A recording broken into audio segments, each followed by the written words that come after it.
السلام علی رسول الکریم اعوذ باللہ من الشیطان الرجیم بسم اللہ الرحمن الرحیم. حاضرین کرام، اہم دینی مکاتب فکر کے علمی جائزے میں اب میں دین تصوف کے بارے میں اپنا نقطہ نظر یہاں پیش کر رہا ہوں. اس سے پہلے کہ میں اس موضوع پر اظہار خیال کروں، میں یہ بات واضح کر دینا چاہتا ہوں کہ تصوف کے ساتھ میری نسبت معمولی نہیں رہی ہے. میرے والد گرامی منزلت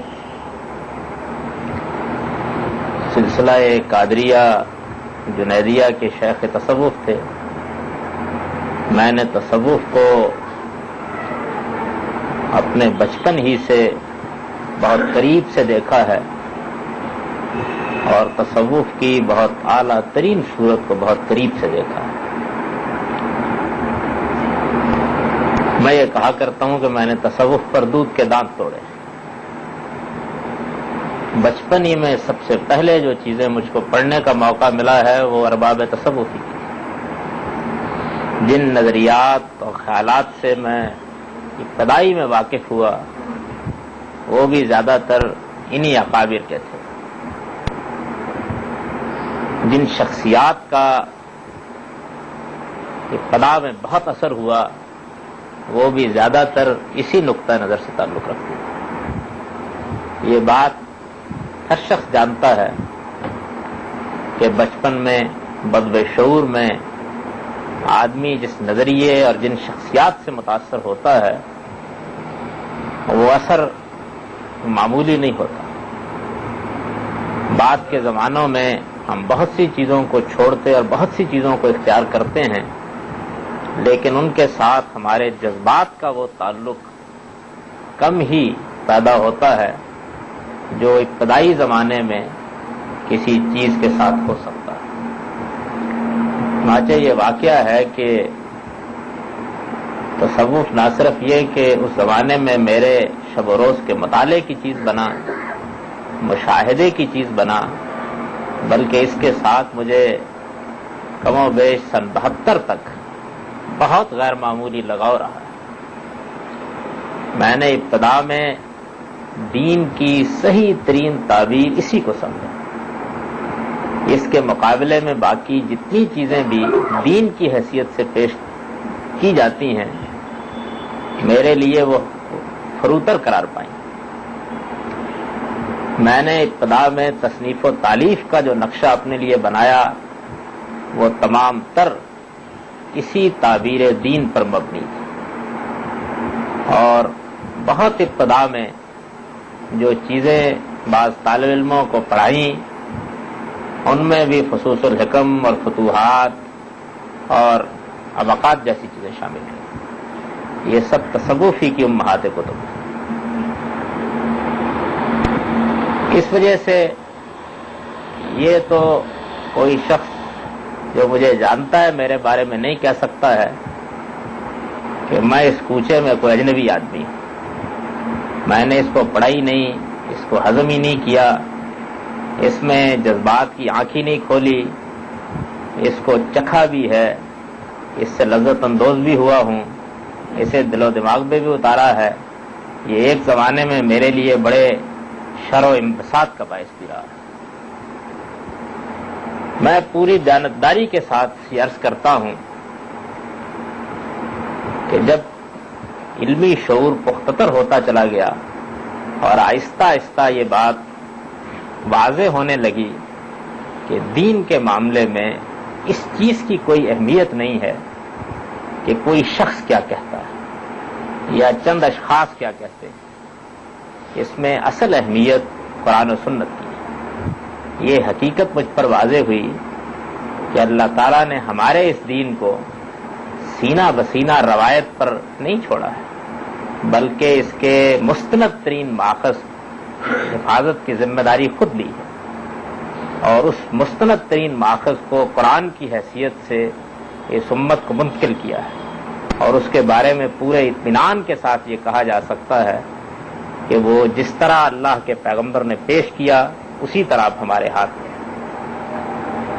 قرآن مجید کا مطالعہ جب میں نے کرنا شروع کیا تو اس کے مطالعے کے دوران میں یہ بات بھی بالکل واضح ہو گئی کہ اللہ تعالیٰ نے دین کے معاملے میں، اپنی ہدایت کے معاملے میں اس قرآن کو میزان، فرقان، معیار اور مہیمن قرار دیا۔ جو چیز اس میں نہیں ہے، جس کی اساس اس میں نہیں پائی جاتی، جو اس کے خلاف ہے، وہ دین نہیں ہو سکتا۔ دین میں اسی کی حیثیت ایک ایسے معیار کی ہے کہ جس پر اب قیامت تک ہر شخص کو جو دین کے بارے میں زبان کھولتا ہے اپنی بات کو پیش کرنا ہوگا، اور جس چیز کو قرآن قبول کرے گا وہی بہرحال دین قرار پائے گا، اور جس کو قرآن رد کر دے گا اسے دین نہیں قرار پانا چاہیے۔ یہ بات قرآن مجید کے مطالعے سے جب مجھ پر واضح ہو گئی اور آہستہ آہستہ وہ مطالعہ وہاں پہنچا کہ جہاں قرآن مجید کو سمجھنے اور اس پر تدبر کے وہ اصول مجھ پر واضح ہو گئے جن پر حال ہی میں نے اپنا نقطہ نظر یہاں پیش کیا ہے، پھر میں نے تصوف پر بھی عمیق نظر ڈال کر یہ جاننا چاہا کہ اس میں کیا حق ہے اور کیا باطل ہے۔ اور میں پوری سچائی کے ساتھ یہ عرض کرتا ہوں کہ مجھے بڑی خواہش تھی، اسی طرح کی خواہش جیسی آدمی کو اپنے کسی محبوب نظریے سے کے بارے میں ہوتی ہے کہ یہ صحیح ثابت ہے، اس کے اندر کوئی غلط چیز نہ نکلے۔ میں اس کو بھی کچھ برداشت کرنے کے لیے تیار تھا کہ فروع میں کچھ چیزیں ایسی ہو سکتی ہیں جو لوگوں نے شامل کر دی ہوں، لیکن اصول کے لحاظ سے تو اسی کو دین ہونا چاہیے، اور میں یہ سمجھتا تھا کہ یہی دین ہے اور دین کی صحیح ترین تعبیر یہی ہے، دین کی حقیقت یہی ہے۔ لیکن جب غائر نظر سے اس کا مطالعہ کیا اور اس کو قرآن کے معیار پر رکھ کر دیکھا تو مجھ پر یہ حقیقت واضح ہو گئی۔ بتدریج میں اس میں پختہ ہوا اور اب پورے اطمینان کے ساتھ یہ عرض کرتا ہوں کہ اپنے علم و مطالعے کی حد تک پوری دیانتداری کے ساتھ ہر چیز پر غور کرنے کے بعد میں اب برسوں سے اس نتیجے پر پہنچ چکا ہوں کہ تصوف اپنے اصول میں اس دین سے بالکل ایک مختلف دین ہے جو قرآن مجید میں اور پیغمبر صلی اللہ علیہ وسلم کی سنت میں بیان ہے۔ اس دنیا میں بہت سے نقطہ نظر ہو سکتے ہیں جو اپنے آپ کو عقلی بنیادوں پر پیش کریں، ان کے بارے میں ہم کوئی اچھی بری رائے قائم کر سکتے ہیں، لیکن جب کوئی چیز دین کی حیثیت سے اور دین کی حقیقت کی حیثیت سے پیش کی جائے گی تو اس میں تو میرا خیال یہ ہے کہ مجھ سے کوئی شخص اختلاف نہیں کرے گا کہ اس کو قرآن مجید کی معیار پر اور قرآن مجید کی میزان پر رکھ کر دیکھنا ہے۔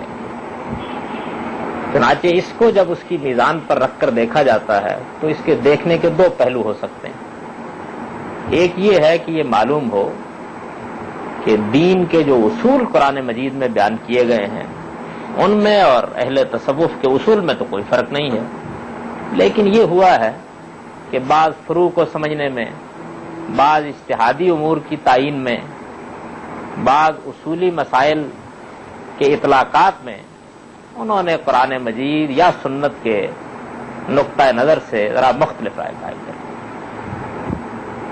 کیا یہ معلوم ہو کہ ان کے ہاں بہت سے لوگ تو خالص قرآن و سنت ہی کی پیروی کر رہے ہیں، لیکن بعض وہ لوگ جو ہر طبقے میں اور ہر مکتب فکر میں ہوا کرتے ہیں وہ ایسے بھی پیدا ہو گئے ہیں کہ جو کچھ غلو کر کے بات کو کہیں سے کہیں پہنچا دیتے ہیں۔ دوسری صورت یہ ہو سکتی ہے کہ جب مطالعہ کیا جائے تو یہ معلوم ہو کہ وہ اصول، وہ اساسات اور وہ مبادی جن پر دین قائم ہے وہ ہی اہل تصوف کے ہاں بالکل دوسری صورت اختیار کر گئے ہیں، تو ظاہر بات ہے کہ پھر یہ رائے نہیں قائم کی جا سکتی کہ یہ دین کے مکاتب فکر میں سے ایک مکتب فکر ہے، یہ بھی ہو سکتا ہے، اس میں بعض فروع میں ہم اختلاف کرتے ہیں، پھر تو وہی کہنا پڑے گا جو میں نے عرض کیا ہے کہ یہ ایک دوسرا دین ہے جو دین کی حقیقت کے نام سے، یعنی اس دین کی حقیقت کے نام سے جس کو محمد صلی اللہ علیہ وسلم لے کر آئے ہیں، ہمارے سامنے پیش کیا گیا ہے۔ درحالے کے دین کی حقیقت ہونا تو بڑی بات ہے، اس کا اس دین سے اصول و مبادی میں کوئی تعلق نہیں۔ ابتدائی میں اپنی یہ رائے اور اپنا یہ نتیجہ مطالعہ واضح کر دینے کے بعد اب مجھے اپنے اس نقطہ نظر کی تفصیل کرنی ہے، اور میں یہ کوشش کروں گا کہ اس مختصر نشست ہی میں اس تفصیل کو سمیٹ دوں اور جو کچھ مجھے کہنا ہے وہ اس طرح کہہ دوں کہ اشارات کی حد تک بات واضح ہو جائے۔ اس کے بعد پھر لوگوں سے یہ عرض کر سکتا ہوں کہ تو خود حدیث مفصل بخاں عظیم مجمل، مجھے جو کچھ عرض کرنا تھا میں نے کر دیا، اس پہ غور کیجئے، اس کو پڑھیے، اس کو جانیے، اور اگر کسی چیز کی تفصیل خود نہ معلوم ہو سکے تو اس حقیر سے پوچھ لیجیے۔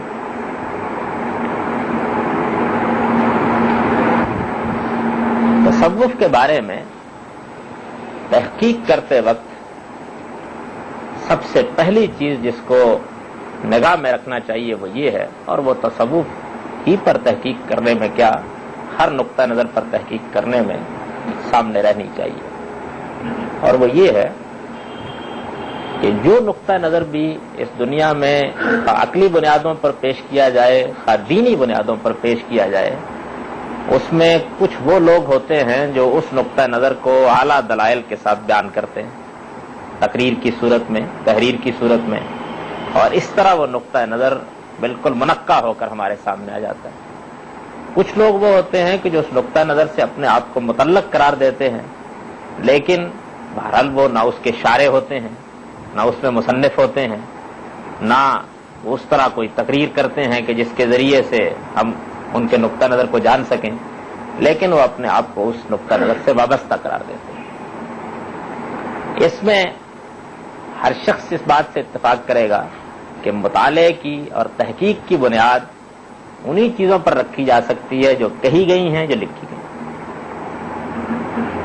کہی گئی اور لکھی گئی چیزوں کا ایک نام قرار پا جاتا ہے، وہ نام اگر باقی لوگوں نے بھی اپنے لیے اختیار کر لیا ہے تو پھر یہ نہیں ہو سکتا کہ ہمارے سامنے کوئی شخص آئے اور وہ آ کر یہ کہے کہ یہ جو کچھ تم بیان کر رہے ہو ہم تو اس کو نہیں مانتے ہیں۔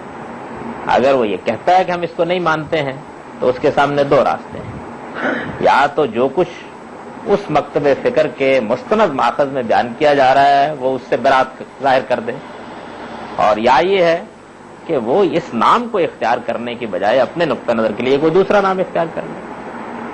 ہمارے ہاں احناف ایک مکتب فکر کی حیثیت سے موجود ہے، ہم جب احناف پر نقد کریں گے تو ظاہر ہے کہ انہی چیزوں کو لیں گے کہ جو ان کی اصول کی کتابوں میں لکھی ہوئی ہیں۔ یہ تو نہیں ہو سکتا کہ مولوی صاحب جو ہماری مسجد میں امامت کرتے ہوں یا کوئی دوسرے صاحب جن کی بہت شہرت ہو لیکن ہمارے سامنے ان کی کوئی مستند چیز موجود نہ ہو تو ہم ان کے بارے میں یہ طے کرنے کے لیے بیٹھ جائیں کہ وہ بھی یہ کہتے تھے یا نہیں کہتے تھے۔ اگر وہ نہیں کہتے تھے تو ان کو احناف سے برات ظاہر کر دینی چاہیے تھی، اگر وہ اپنے آپ کو احناف ہی سے متعلق قرار دیتے رہے تو ہم مجبور ہیں، اور ہر دیانتدار طالب علم مجبور ہوگا کہ وہ اس تعلق کی بنیاد پر جو تحقیق کرے اس کا حکم اس پر بھی لگا دے۔ یہ تو ہر مکتب فکر سے متعلق معاملہ پیش آ جاتا ہے۔ میرے بارے میں بھی یہ ہو سکتا ہے، کسی اور شخص کے بارے میں بھی ہو سکتا ہے۔ میں بولوں گا، میں کہوں گا، میں کسی بات کو بیان کروں گا، میں کسی چیز کو لکھوں گا، وہ دوسروں تک پہنچے گی تو اس کے بعد ہی یہ فیصلہ کرنا ممکن ہوگا کہ یہ صاحب کیا مانتے ہیں اور کیا نہیں مانتے ہیں۔ میں اگر خاموش خلوت میں بیٹھا رہوں اور وہاں بیٹھ کر اپنا کوئی نقطہ نظر بیان کرتا رہوں اور وہ لوگوں تک نہ پہنچے یا لوگ اس کو کہیں لکھا ہوا نہ پائیں تو اس کے بعد وہ ظاہر ہے کہ ایک عمومی رائے قائم کر سکتے ہیں۔ وہ یہ کہہ سکتے ہیں کہ یہ کس سے اپنے آپ کو منسوب قرار دیتا ہے، جس نقطہ نظر سے میں اپنی نسبت قائم کروں گا اس کے بارے میں رائے قائم کر لی جائے گی اور اس کی بنیاد پر میرے بارے میں بھی رائے قائم کر لی جائے گی۔ اور اگر میں یہ سمجھتا ہوں کہ وہ میرا نقطہ نظر نہیں ہے تو پھر مجھے یہ نسبت قائم ہی نہیں کرنی چاہیے۔ تصوف کے بارے میں ایک دوسرا بڑا حادثہ جو اس عام مسئلے سے بھی آگے بڑھ کر پیدا ہوتا ہے وہ یہ ہے کہ اس کی تاریخ جب ہم پڑھتے ہیں اور بالخصوص مسلمانوں میں اس کی تاریخ جب پڑھتے ہیں تو یہ معلوم ہوتا ہے کہ ابتدا میں بعض لوگوں نے اپنے آپ کو ذرا آبادی سے الگ کر کے کچھ خانقاہوں میں جا بٹھایا۔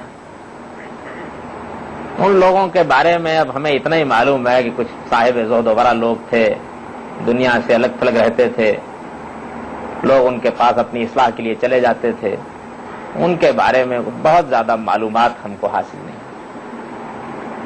ان کے بعد پھر وہ دور آنا شروع ہوا ہے کہ جس میں اس مکتب فکر میں مسلمانوں کے اندر بھی بعض غیر معمولی لوگ پیدا ہونے شروع ہوئے۔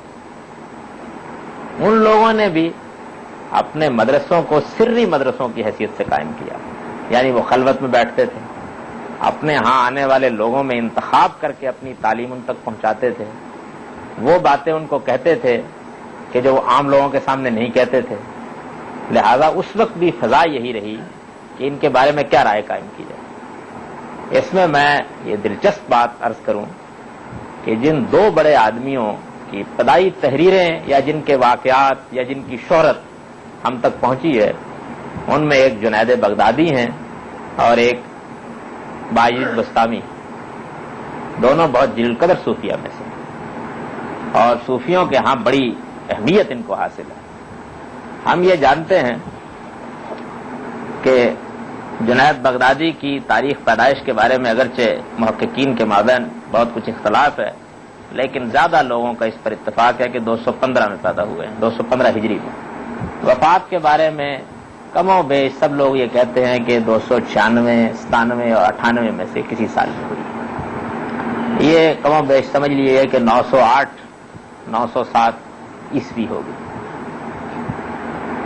یہ وہ بزرگ ہیں کہ جن کی تعلیمات ہم کو ان کے رسائل کی صورت میں اس وقت دستیاب ہیں۔ ان سے پہلے کے بزرگوں کے بارے میں ہم بس تذکروں میں کچھ پڑھ لیتے ہیں۔ ان کی داستان حیات بھی بہت کچھ معلوم ہے۔ یہ مدرسہ بغداد سے تعلق رکھتے ہیں۔ ویسے تو یہ صوبہ جبال کے شہر نہاوند کے تھے، لیکن انہوں نے اپنا مستقر بغدادی کو بنا لیا تھا، سوداگری کا پیشہ کرتے تھے۔ بہت ابتدائی صوفیوں میں سے حارث المحاسبی کے شاگرد ہیں۔ یوں تو انہوں نے اور بھی بعض لوگوں سے استفادہ کیا ہے، لیکن زیادہ تر ان کا تعلق حارث سے رہا ہے۔ حارث المحاسبی امام احمد بن حنبل کے ہم اثر ہیں۔ اس سے اندازہ کیا جا سکتا ہے کہ یہ کتنے ابتدائی زمانے کے لوگوں میں سے ہیں۔ ان سے پہلے بھی بعض لوگوں کے نام ہمیں تاریخ تصوف میں ملتے ہیں، لیکن ان کی نوعیت جس طرح کہ میں نے عرض کر دیا یہی ہے کہ بس ان کی ایک شہرت ہے، ہم ان کے بارے میں کچھ کہنے سے اس لیے قاصر ہیں کہ اس وقت تک یہ نام تو کچھ حلقوں میں سنا جانے لگا تھا، لیکن یہ لوگ کہتے کیا ہیں یہ چیز واضح نہیں ہو رہی تھی۔ لوگوں نے ان کا جو سلسلہ بیان کیا ہے اس سلسلے کا مطالعہ کرنے سے بھی یہ معلوم ہوتا ہے کہ ان کے اوپر سختی ہیں، معروف ہیں، داؤد الطائی ہیں، حبیب العجمی ہیں، اور اس کے بعد حسن بصری، اور عام اہل تصوف کے طریقے کے مطابق اس سے اوپر پھر حضرت علی رضی اللہ عنہ۔ یہ حضرات اسی طرح اپنا شجرہ بیان کر دیتے ہیں۔ بہت ابتدائی زمانے کے لوگوں میں سے بایزید بھی کم و بیش ان کے ہم اثر، ان تک ان کی تعلیم پہنچی ہے، ان تک ان کی تعلیم پہنچی ہے۔ ان دونوں بزرگوں کے بارے میں صرف یہی نہیں کہ ان کی کچھ چیزیں ہم کو مل گئی ہیں جو ان کے اپنے قلم سے لکھی ہوئی ہیں، بلکہ ہمارے تصوف کے تذکروں میں بھی بڑی اہمیت کے ساتھ ان کا ذکر ہوتا ہے، اور خود اکابر صوفیائی نے وہ تذکرے بھی لکھے ہیں اور اس میں ان کے اقوال اور ان کی تعلیمات کا خلاصہ بیان کر دیا ہے۔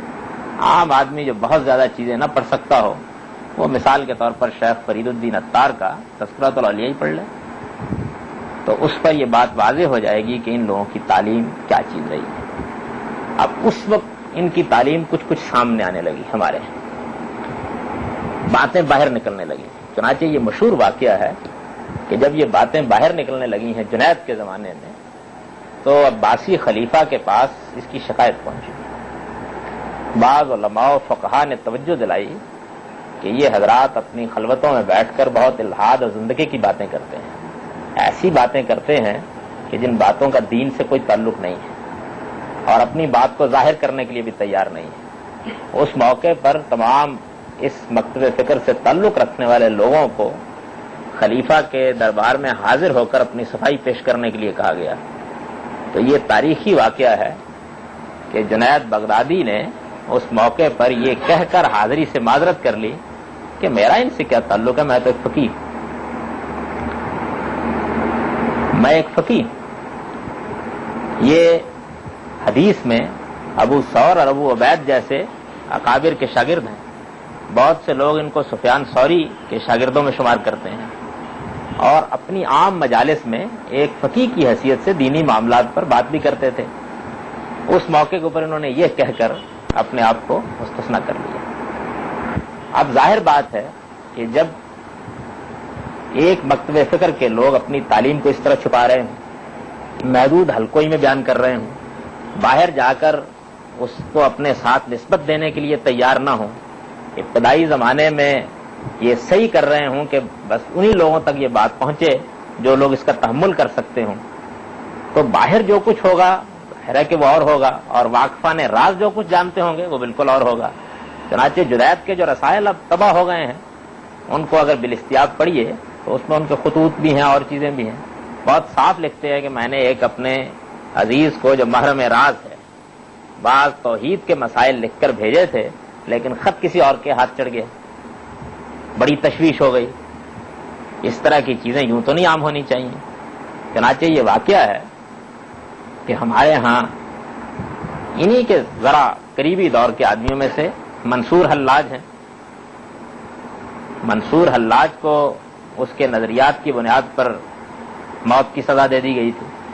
اب منصور حلاج کو جب موت کی سزا دی گئی ہے تو اس موقع کے اوپر تو بس یہی رہا کہ اس نے شریعت حدود کی خلاف ورزی کی ہے، اور یہ فضا ان لوگوں میں بھی رہی، لیکن زیادہ زمانہ نہیں گزرا کہ وہ ایک بھی صوفیوں کا تذکرہ نہیں ہے کہ جس میں منصور حلاج کو خراج تحسین پیش کیا گیا اور بار بار یہ بات کہی گئی کہ سر ربوبیت کو اس نے فاش کر دیا۔ بات صحیح تھی، لیکن ایسی جگہ کہہ دی جہاں اس کو کہنا نہیں چاہیے تھا۔ اور حال یہ ہے کہ منصور کے بارے میں جو کرامتیں، جو مقامات، یہ سب اپنی کتابوں میں بیان کرتے ہیں، ان کو پڑھنے کے بعد سمجھ میں نہیں آتا کہ اس فقہی فتوے میں اور اصل حقیقت میں کیا تعلق قائم کیا جا سکتا ہے۔ تو یہ صورت میں نے عرض کیا کہ ابتدا میں تھی۔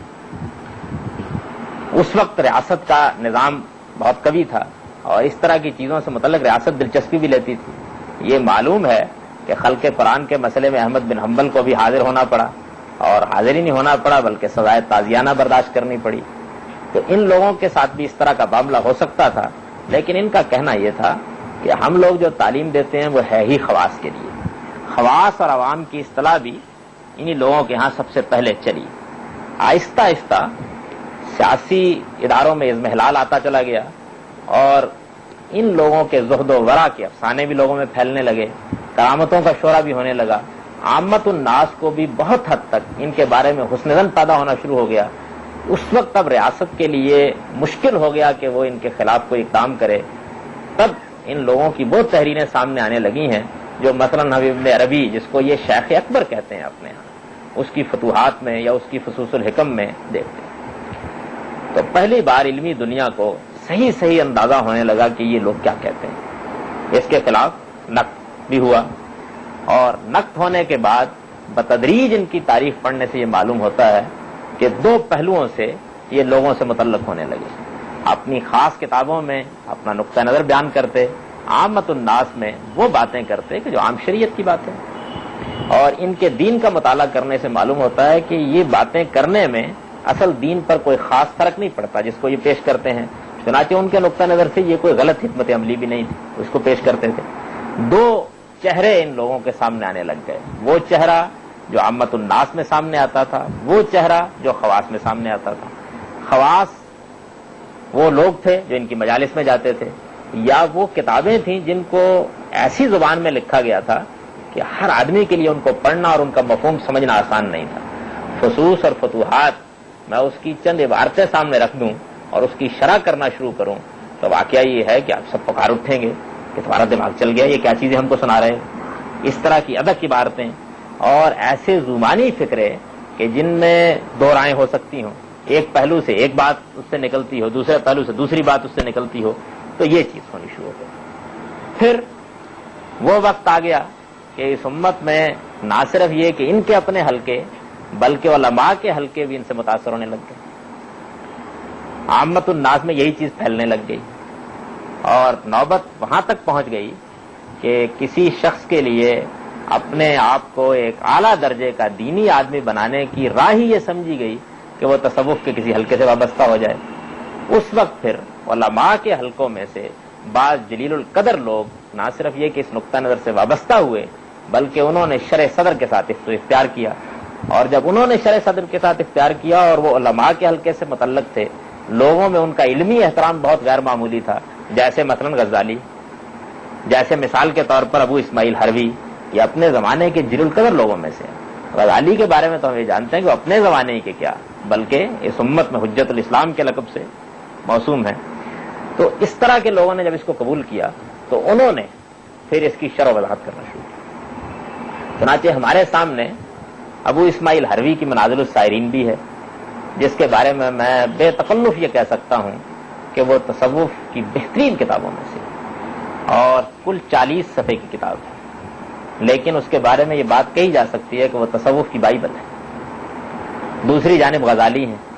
غزالی کا معاملہ یہ ہے کہ وہ ان لوگوں میں سے ہے جو کاغذ پر کبھی بخل نہیں برتتے، اپنی بات کو بڑی وضاحت سے کہیں گے۔ اس زمانے کے اچھے لکھنے والوں میں اگر آپ ان کے طرز عبارت کو کسی سے مماثل قرار دیں تو انگریزی میں برٹن رسل سے قرار دے سکتے ہیں، اردو میں ابوالعلا بہدودی سے قرار دے سکتے ہیں۔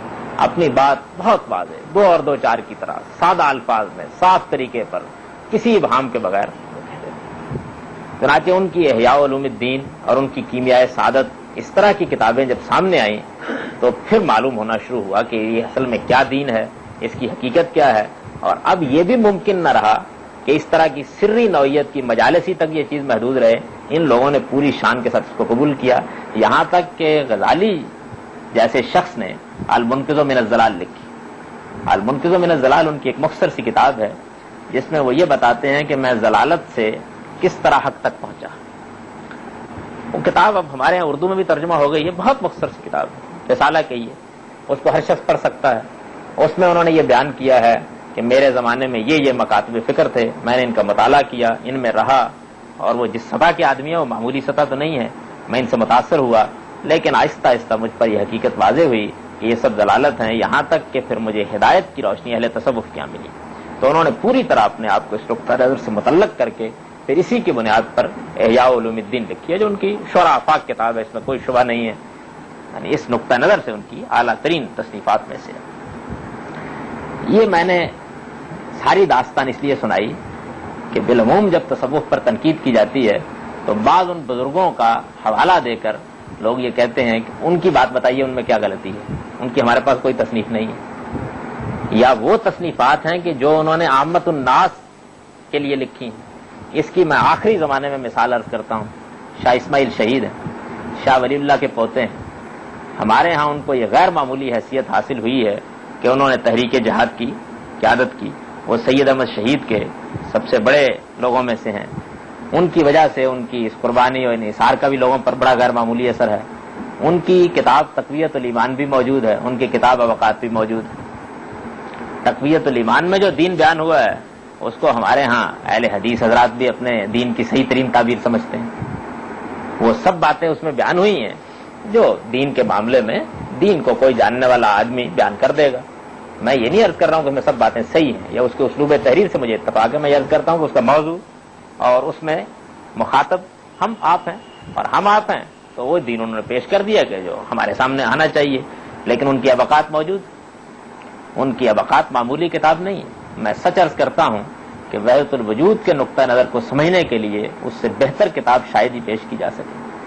اپنے بارے میں یہ عرض کر دوں کہ میں نے اس کو پڑھا ہی نہیں ہے، اس کو پڑھایا ہے، اس پر کام کیا ہے، اس کے غوامض کھولے ہیں، اور شاید میں ان چند لوگوں میں سے اس وقت کہ جو بے تکلف جب چاہیں اس کا درس دے سکتے ہیں۔ اس کتاب میں انہوں نے خواص سے خطاب کیا اور خواص سے خطاب کر کے انہوں نے وہ اصل دین پیش کیا۔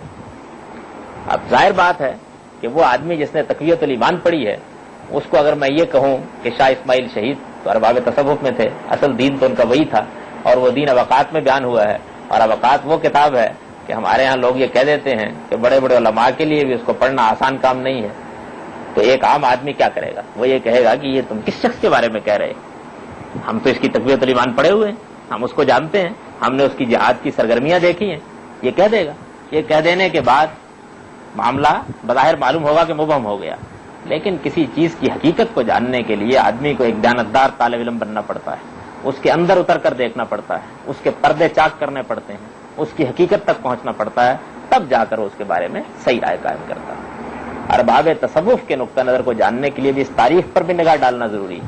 ان کے نقطہ نظر میں جو سری طریقہ رہا ہے تعلیم کا، اس کی حقیقت بھی جاننا ضروری ہے، اور پھر جس طرح بتدریج اس کا انکشاف ہوا ہے اس سے بھی واقف ہونا ضروری ہے. میں نے یہ عرض کیا کہ جب بڑے بڑے اکابر علماء اس نقطہ نظر سے متعلق ہو گئے ہیں تو اس کے بعد پھر وہ اسرار سامنے آنے لگ گئے. وہ اسرار جو پہلے خاص مجالس میں بیان ہوتے تھے، بہت زیادہ تو یہ ہوا کہ ان کے بعض عقیدت مندوں نے جو تذکرے لکھے ان میں ان کے ملفوظات آنے شروع ہو گئے. نظام الدین اولیاء کے ملفوظات ہمارے پاس موجود ہیں، ہندوستان کے لوگوں میں سے فرید الدین گنج شکر کے ملفوظات موجود ہیں، اور بھی بہت سے لوگوں کے موجود ہیں. تو وہ سامنے آنے شروع ہو گئے. دوسری جانب یہ ہوا کہ یہ علماء قسم کے حضرات جب اس نقطہ نظر سے متاثر ہوئے تو انہوں نے اپنی علمی شان کے ساتھ، دلائل کے ساتھ اس نقطہ نظر کو بیان کرنا شروع کر دیا.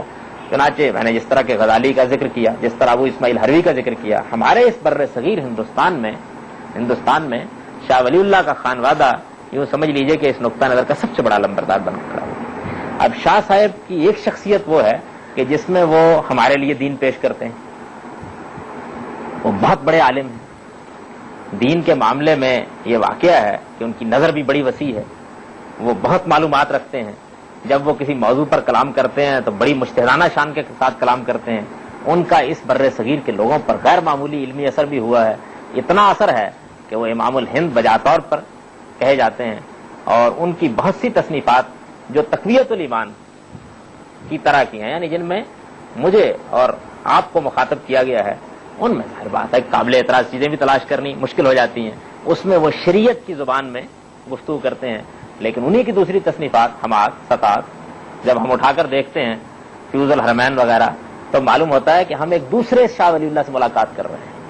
یعنی علماء کے ہاں پہنچ کر پھر یہ صورت بھی سامنے آنی شروع ہو گئی. اس سے یہ بات بالکل واضح ہو جاتی ہے، اس میں کوئی ابہام باقی نہیں رہتا کہ جو تصوف ان بزرگوں نے بیان کر دیا ہے، تصوف تو وہی ہے. اس کے علاوہ باقی جو کچھ ہے وہ دو صورتیں ہو سکتی ہیں.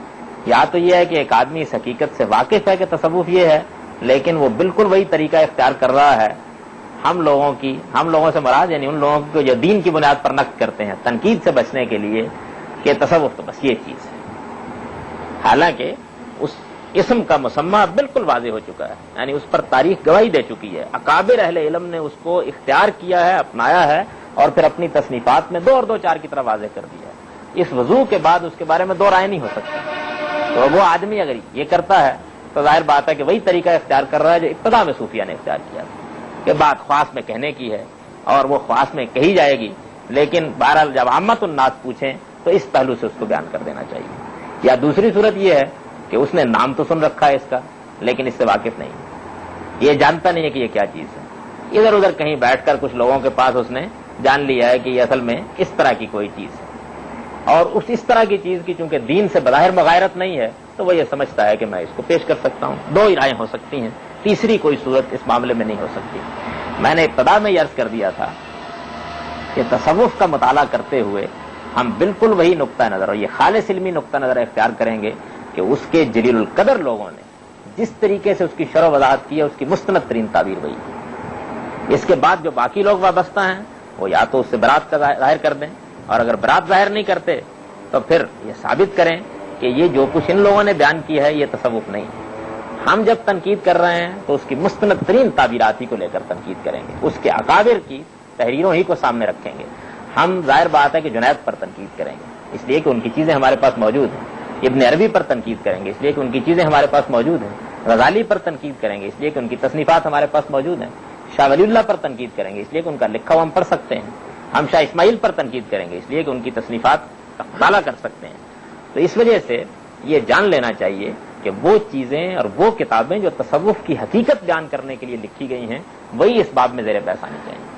تصوف اب وہ ہے، ہر وہ آدمی جو اس سے اپنے آپ کو غیر متعلق کرنا چاہتا ہے اس کو پھر یہ نام نہیں لینا چاہیے، اس لیے کہ اس کی تعبیر کی کوئی حقیقت نہیں۔ یہ ایسے ہی ہے کہ میں نبی صلی اللہ علیہ وسلم کے دین کی طرف اپنے آپ کو نسبت دوں اور اس کے بعد جو دین قرآن میں سنت میں بیان ہوا ہے بلکہ ماخذی کے بارے میں کوئی دوسری رائے اختیار کر رہا ہوں، پھر کہوں کہ دین اصل میں وہ ہے جو میں بیان کر رہا ہوں۔ ظاہر بات ہے کہ اسلام کے بارے میں جب کوئی رائے قائم کی جائے گی تو میری رائے کو میری رائے کی حیثیت سے دیکھا جائے گا۔ جب میں کہوں گا کہ میں اسلام کا علمبردار ہوں تو اسلام کے بارے میں نقد کرتے ہوئے یا اس کی تحسین کرتے ہوئے جو چیز زیر بحث آئے گی وہ قرآن و سنت، اس کے مستند ترین ماخذ وہ ہیں۔ میں نے یہی معاملہ تصوف کا بھی ہے، اس کے علمی مطالعے کے دوران میں یہ بات واضح ہو جاتی ہے کہ اس کے مستند ترین ماخذ کیا ہیں۔ میں یہ عرض کرتا ہوں کہ میں نے یہ ابتدا میں کہا کہ قرآن مجید کا علمی مطالعہ کرنے کے بعد اور تصوف سے اس قدیم تعلق کے بعد پھر اس کو بہت نقد و نظر کے ساتھ پڑھنے کے بعد میں اس نتیجے پر پہنچا کہ وہ دین جو اللہ کے پیغمبر محمد صلی اللہ علیہ وسلم نے پیش کیا ہے، دین تصوف، اس سے بالکل ایک مختلف اور متوازی تھی۔ میں اس نتیجے پر پہنچا، تو میں جب اس نتیجے پر پہنچا تو میں نے دین کو جاننے کے لیے جن ماخذ پر اپنی بات کی بنیاد رکھی وہ حاضر اور ماضی کے اشخاص نہیں بلکہ قرآن و سنت، اور میں نے تصوف کے معاملے میں حقیقت کو جاننے کے لیے جن چیزوں پر بنیاد رکھی وہ یہ اکابر ہیں جن کا میں نے ذکر کر دیا ہے، اور یہی ایک دیانتدار طالب علم کے لیے صحیح طریقہ ہے۔ وہ ادھر ادھر کی چھوٹی موٹی باتوں کے اوپر اپنی بنیاد نہیں رکھتا، یعنی یہ صورت نہیں ہے کہ کوئی صاحب جو کہیں دھونی رما کے بیٹھے ہوئے تھے، چراغ جلا کے بیٹھے ہوئے تھے، ان سے کوئی الٹی سیدھی بات سن لی، یہ مسئلہ نہیں۔ اس کی پوری تاریخ ہے، اس تاریخ میں یہ لوگ ہیں جن کا میں نے ذکر کر دیا جو اس کے اساتین ہیں، ان لوگوں کی تصنیفات تالیفات میں جو چیز بیان ہوئی ہے اس کی بنیاد پر میں یہ عرض کر رہا ہوں۔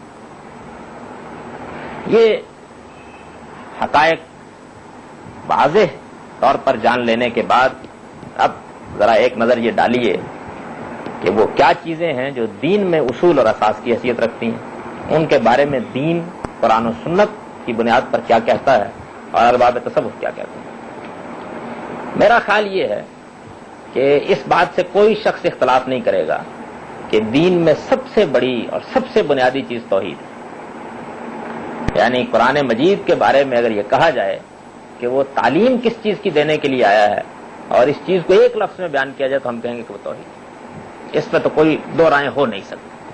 قرآن مجید کو جس شخص نے بھی پڑھا ہے وہ یہ جانتا ہے کہ اصلاً وہ اسی کی دعوت دیتا ہے، باقی جتنی چیزیں ہیں وہ اصل میں لوازم کی حیثیت رکھتے ہیں۔ توحید ہی ہے جس کو منوانے کے لیے اللہ نے اپنے پیغمبر بھیجے ہیں، اور توحید ہی ہے جس کا ایک لازمی تقاضا آخرت، یعنی ان چیزوں کی حیثیت یہ ہے، ایک اساس اور ایک بنیاد اگر دین میں ہے تو وہ توحید ہے۔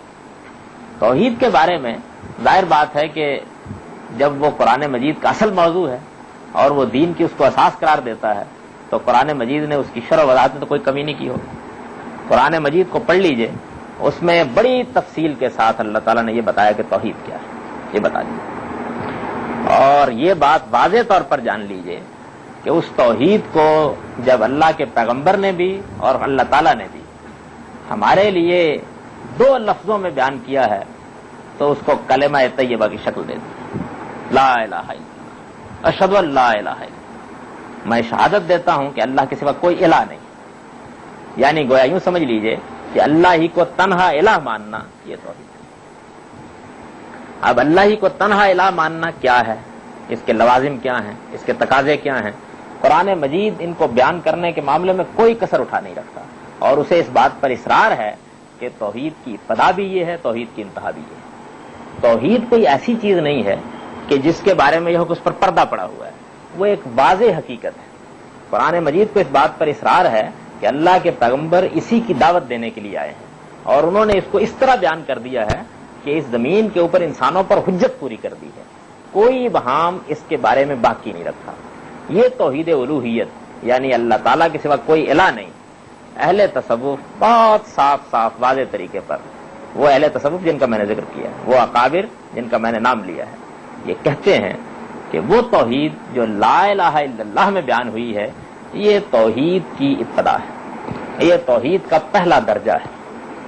یہ تو یوں سمجھ لیجئے کہ عامت الناس کی توحید ہے، صاف کہتے ہیں عامت الناس کی توحید ہے۔ اس توحید پر اگر آدمی پہنچ گیا تو وہ شریعت کے دائرے میں آ گیا۔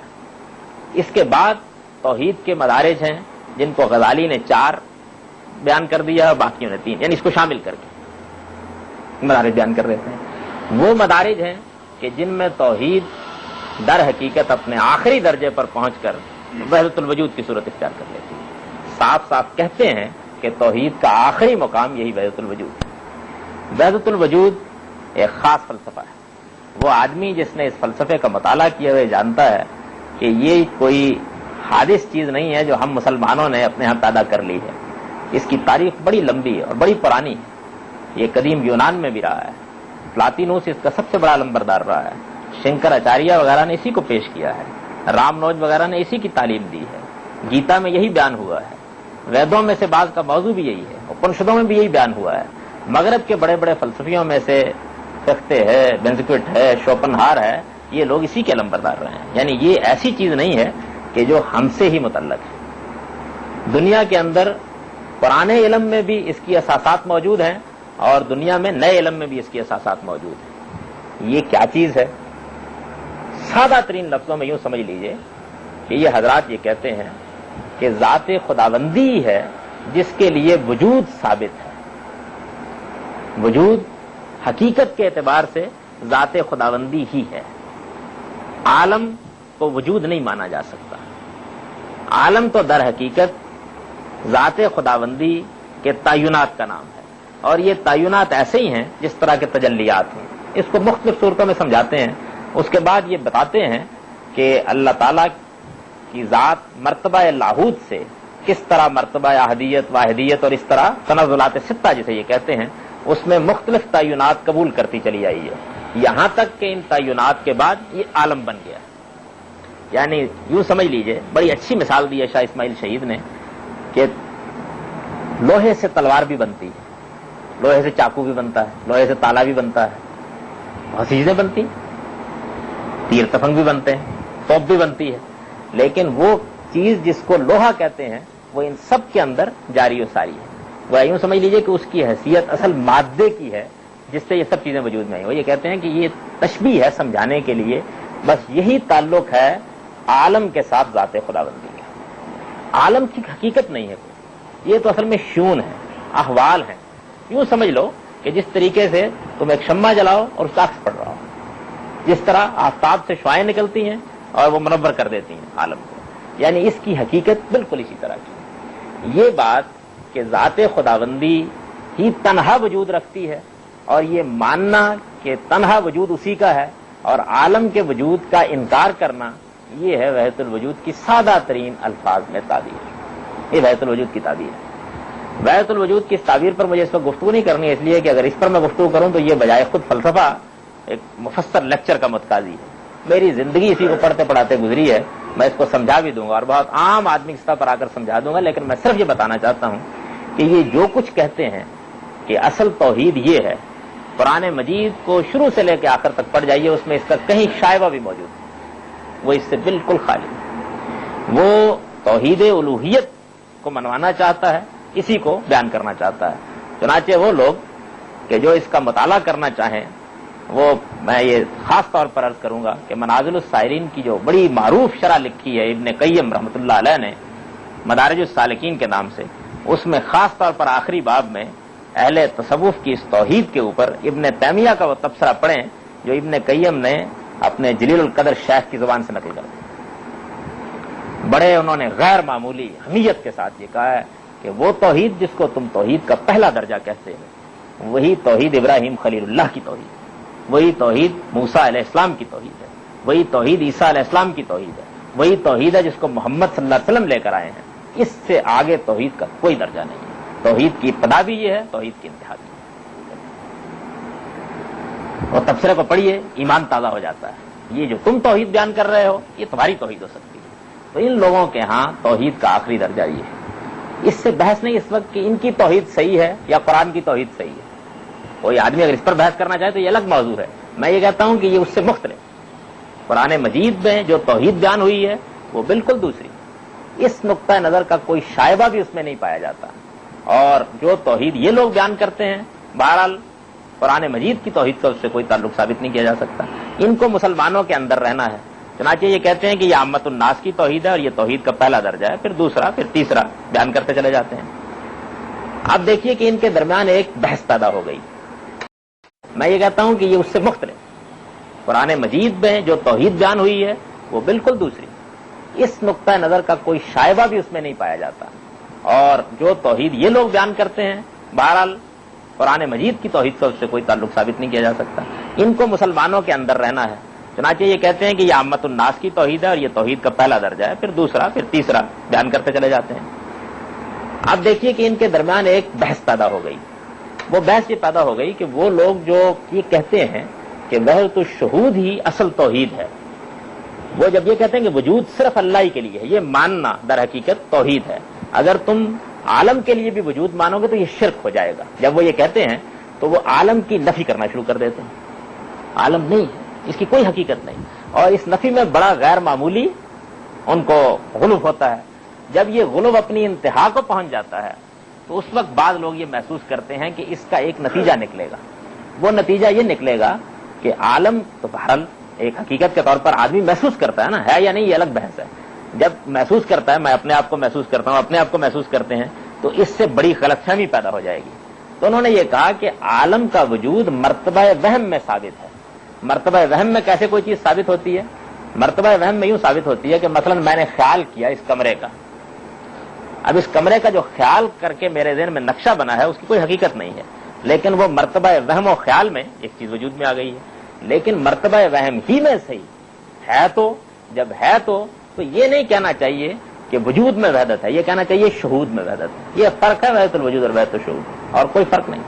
شاہ ولی اللہ نے اپنے مکتوب مدنی میں ایک صاحب کے خط کا جواب دیتے ہوئے بالکل 2 اور 2 4 کی طرح یہ واضح کر دی ہے کہ ایک ہی چیز، کوئی چیز نہیں۔ یعنی یوں سمجھ لیجئے کہ یہ غلوب جو چیز کو بیان کرنے میں ہو رہا ہے اس غلوب کو لوٹا دیا گیا ہے، اس کا کوئی فرق نہیں ہے۔ میں بھی بتا دوں گا، توحید کے معاملے میں یہ بات جان لیجیے۔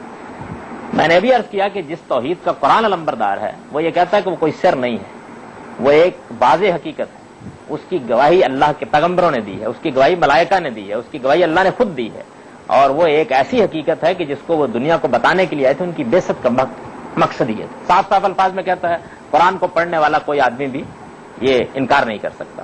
ان لوگوں کے ہاں کیونکہ یہ ایک ایسی چیز ہے کہ جس چیز کو بہرحال لوگوں کے سامنے پیش کرنا بہت مشکل ہے، تو یہ اس کو سر ربوبیت کہتے ہیں۔ غزالی نے یہ اصطلاح استعمال کی ہے، سر ربوبیت کہتے ہیں، ربوبیت کا راز ہے، اور یہ کہتے ہیں کہ اس کا اگر افشا کر دو گے تو کفر ہو جائے گا۔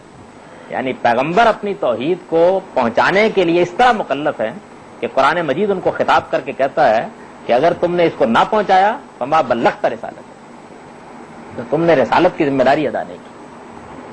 بلغ ما انزل الیک فإن لم تفعل فما بلغت رسالت، یہی کہتا ہے قرآن مجید۔ لیکن ادھر صورتحال یہ ہے کہ تم نے یہ توحید بیان نہیں کرنی، اس کو واضح نہیں کرنا، یہ سر ربوبیت ہے، اس کا افشا کفر ہے۔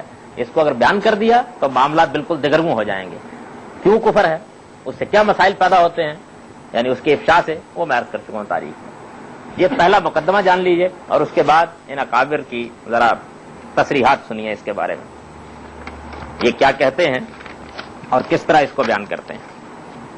سب سے پہلے یہ دیکھیے کہ صاحب منازل یعنی جن کی کتاب منازل السائرین کا میں نے ذکر کیا، تصوف کے اکابر میں سے کوئی جلیل القدر صوفی نہیں ہے کہ جس نے غیر معمولی ادب و احترام کے ساتھ ان کا ذکر نہ کیا ہو۔ ان کی کتاب منازل السائرین تصوف کے علم کا اہم ترین ماخذ ہے۔ ان کا پورا نام ہے شیخ الاسلام ابو اسماعیل عبداللہ بن محمد بن علی الانصاری الحروی، خراسان کے شیخ تھے، اپنے زمانے کے اکابر حنابلہ میں سے تھے۔ یہ بات بھی واضح طور پر جان لینی چاہیے، کسی جگہ بیٹھ کر دھونی نہیں رواتے تھے۔ 481 میں انہوں نے وفات پائی ہے۔ توحید کے باب میں لکھتے ہیں، اب توحید علی ثلاثۃ اوجہ، توحید کی 3 صورتیں۔ الوجہ الاول توحید العامہ، سب سے پہلی صورت عوام کی توحید ہے، وہ هو الذی یسع بالشواہد، اور یہ توحید ہے کہ جو دلائل سے ثابت ہوتی ہے۔ والوجہ الثانی توحید الخاصہ، دوسری صورت خاصہ کی توحید ہے یعنی خواص کی، هو الذی یثبت بالحقائق، یہ دلائل سے نہیں حقائق سے ثابت ہوتی ہے۔ والوجہ الثالث توحید قائم بالقدم، اور توحید کی تیسری قسم وہ ہے کہ جس میں وہ ذات قدیم ہی کے ساتھ قائم ہوتی ہے، وہ ہوا توحید و خاصۃ الخاصہ، اور یہ اخص الخواص کی توحید ہے، یعنی خاصوں سے بھی بڑھ کر جو خاص ان کی توحید ہے۔ اب یہ تینوں درجے سن لیے توحید کے، اس کے بعد کہتے ہیں فامت توحید الاول، وہ جو پہلی توحید ہے عوام کی توحید، وہ کیا ہے جانتے ہو؟ وہ شہادت لا الہ الا اللہ وحدہ لا شریک لہ الاحد الصمد الذی لم یلد ولم یولد ولم یکن لہ کفوا احد۔ ساری توحید یہی ہے نا دین کی، صاف صاف انہوں نے بیان کر دیا کہ یہ ہے توحید۔ آگے وضاحت کرتے ہیں کہ جس توحید کے ہم قائل ہیں اس کی تعریف یہ نہیں ہے کہ اللہ کے سوا کسی کو الہ نہ مانو، اسی باب میں کہتے ہیں اس کی تعریف یہ ہے کہ انہ اسقاط الحدث و اثبات القدم، یہ تو اصل میں یہ حادث عالم کی نفی اور اس ذات قدیم کا اثبات، یعنی وجود صرف اسی کے لیے مانا جائے، یہ ہے توحید ہماری۔ غزالی نے اسی حقیقت کو دیکھیے کس طریقے سے اپنی کتاب احیاء العلوم میں بیان کیا ہے۔ انہوں نے وہ توحید کے پہلے درجے بیان کر دینے کے بعد ان کو 3 میں انہوں نے کر دیا ہے، انہوں نے 2 میں کیا ہے۔ عوام کی توحید، خواص کی توحید 2 میں کیا ہے، انہوں نے 3 میں کر دیا۔ تو اس کو بیان کر دینے کے بعد چوتھا درجہ یعنی ان حضرات کی جو صوفیوں کی توحید ہے اس کو بیان کرتے ہیں۔ الرابعہ اللہ یرا فی الوجود الا واحدن، توحید کا آخری مرتبہ یہ ہے کہ بندہ صرف ذات باری ہی کو موجود دیکھے۔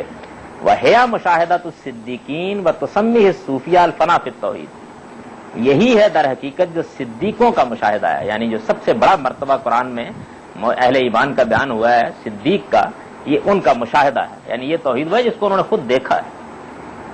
اور صوفیہ اس کو فنا فی التوحید کہتے ہیں، لأنہ من حیث لا یرا الا واحدا فلا یرا نفسہ ایضا، اس کی وجہ کیا ہے کہ اس مرتبے میں بندہ چونکہ وجود واحد کے سوا کچھ نہیں دیکھتا، چنانچہ وہ اپنے آپ کو بھی نہیں دیکھتا۔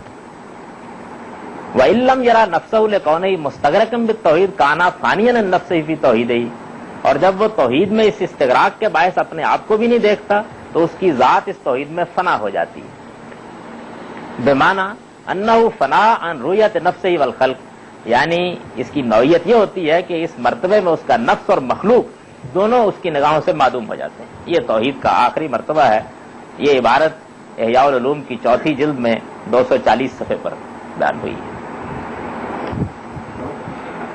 ابو اسماعیل حروی نے اسی کے بارے میں اپنی کتاب منازل السائرین میں ایک شعر لکھا ہے، اور وہ شعر یہ ہے کہ توحید و ایاہ توحید ہو و نا تو مینت ہو لاحد، جب توحید کا یہ مرتبہ ہو جاتا ہے تو اس کی توحید در حقیقت اس کا یعنی ذات خداوندی کا آپ ہی اپنی توحید بیان کرنا ہے، دوسرا اگر اس کی توحید بیان کرنے کی بھی کوشش کرے گا تو الحاد ہو جائے گا، یہ بیان کرتے ہیں۔ اس کے بعد یہ دیکھیے کہ شیخ اکبر جنہوں نے فصوص اور فتوحات میں اپنے اس نقطہ نظر کی شرح کی ہے، اور جن کے بارے میں یہ مسئلہ نہیں ہے کہ کوئی آدمی یہ کہے کہ فلاں کیا کہتا ہے، سب صوفیہ ان کے بعد یہ کہتے ہیں کہ ہمارے سب سے بڑے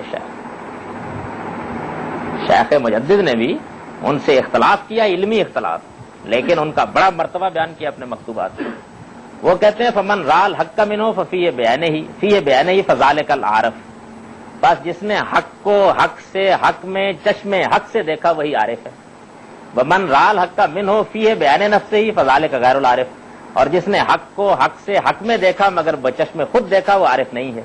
ومن لم یر الحق منہ ولا فیہ وانتظر ان یراہ بیان نفسہ فهو الجاہل المحجوب، اور جس نے حق کو نہ حق سے دیکھا نہ حق میں، اور اس انتظار میں رہا کہ وہ اسے بچشم خود دیکھے، یعنی اپنے وجود کو الگ ثابت کر کے توحید کا اعتراف کرے، تو وہ مشاہدہ حق سے محروم محض جاہل ہے۔ مزید لکھتے ہیں فلم یبقى الا الحق لم يبقى کائن فما ثم موصول وما ثم بائن، وجود ایک ہی حقیقت ہے، اس لیے ذات باری کے سوا کچھ باقی نہ رہا، چنانچہ نہ کوئی ملا ہوا ہے نہ کوئی جدا ہے، یہاں ایک ہی ذات ہے جو عین وجود ہے۔ چنانچہ وہ لکھتے ہیں کہ اللہ تعالیٰ نے ابراہیم کے بیٹے کو ایک بڑی قربانی کے عوض میں چھڑا لیا، قرآن مجید میں آتا ہے، پس مینڈے کی صورت میں وہی تو ظاہر ہوا جو انسان یعنی ابراہیم کی صورت میں اور جو ابراہیم کے بیٹے کی صورت میں ظاہر ہوا تھا، نہیں بلکہ بیٹے کے حکم کے ساتھ وہی ظاہر ہوا جو والد کا عین تھا یعنی اللہ تعالیٰ، مینڈا بھی وہ۔ یہ خصوص ہے فصے ادریسیہ کی، یہ عبارت ہے جو میں نے عرض کر دی۔ فصے ادریسیہ میں اس کو مزید واضح کرتے ہیں اور یہ کہتے ہیں کہ فامر الخالق المخلوق والامر المخلوق الخالق کل ذالک من عین واحدہ لا بل هو العین الواحدہ وهو العیون الکثیرہ، اگرچہ مخلوق بظاہر خالق سے الگ ہے لیکن با اعتبار حقیقت خالق کی مخلوق اور مخلوق کی خالق ہے، یہ سب ایک ہی حقیقت سے ہیں، نہیں بلکہ وہی حقیقت واحدہ اور وہی ان سب حقائق میں نمایاں ہے۔ یہ توحید ہے جس کو یہ حضرات بیان کر رہے ہیں۔ شیخ احمد سرہندی جنہوں نے وحدت الشہود کا نظریہ پیش کیا، اور عام لوگ جو بیچارے وحدت الوجود اور وحدت الشہود کے فرق سے واقف نہیں ہیں، وہ یہ سمجھتے ہیں کہ غالباً انہوں نے معاملے کو پھر دین کی طرف لوٹا دیا۔ وہ یہ کہتے ہیں اپنے مکتوبات میں، یہ دوسری جلد میں پہلا مکتوب ہے، ممکن کا وجود ثابت کردن اور خیر و کمال بہو داشتن فی الحقیقت شریک کردن است اورا در ملک و ملک حق جل سبحانہ، کہ اگر اس عالم میں جو ممکنات ہیں، میں، زید، بکر اور یہ پوری دنیا، اس کے لیے وجود ثابت کرنا اور خیر و کمال کو اس سے متعلق ٹھہرانا، در حقیقت اسے ذات باری کی ملک اور اس کے ملک میں شریک کرنا، یعنی وہی چیز انہوں نے اس طرح واضح کر دی۔ اسی طرح کہتے ہیں کہ توحید شہودی یکے دیدن است، یعنی مشہود سالک جز یکے نہ باشد۔ توحید شہودی یہ ہے کہ تنہا ذات حق ہی دکھائی دے، یعنی سالک کا مشہود اس ذات کے سوا کوئی دوسرا نہ، یہ بیان کرتے ہیں۔ اب یہ دیکھیے کہ پھر ہمارے زمانے تک پہنچتے پہنچتے شاہ اسماعیل شہید وہ اپنی کتاب ابقات میں کہتے ہیں، اتفق اہل الکشف والوجدان وجدان و ارباب الشہود والعرفان مؤیدین بالبراہین العقلیہ والاشارات النقلیہ علی ان القیوم للکسرات الکونیہ واحد شخصی۔ وہ سب لوگ جو کشف و وجدان اور شہود و عرفان کی نعمت سے بہرایاب ہوئے، اس بات پر متفق ہیں کہ تمام مخلوقات کے لیے ما بہت تعین، یعنی جس سے مخلوقات وجود میں آئی ہیں، ایک ہی متعین وجود ہے، اور عقل کے دلائل اور قرآن و حدیث کے اشارات سے ان کی اسی بات کی تائید ہوتی ہے۔ اس نزاع کے بارے میں جو وحدت الشہود اور وحدت وجود میں پیدا ہوئی ہے، اپنا فیصلہ دیتے ہیں اسی کتاب ابقات میں، کہتے ہیں وَلَيْسَ بَيْنَهُمْ وَبَيْنَ الشُّهُودِيَّ الذِّلِّيَّ اختلاف عند التحقیق الا فی العبارۃ الناشیہ من تغایر مقاماتهم واختلاف انحاء وصولهم الى اللاہوت، اور ان میں یعنی وجودیہ ورائیہ میں اور شہودیہ ذلیہ میں اگر تحقیق کی نظر سے دیکھا جائے تو اس کے سوا کوئی اختلاف نہیں کہ انہوں نے اپنے مقامات کے فرق اور لاہوت تک پہنچنے کی راہوں کے اختلاف کی وجہ سے اپنے مدعا کی وضاحت کے لیے ایک دوسرے سے ذرا مختلف اسلوب اختیار کر لیا، یعنی حقیقت ایک ہی ہے۔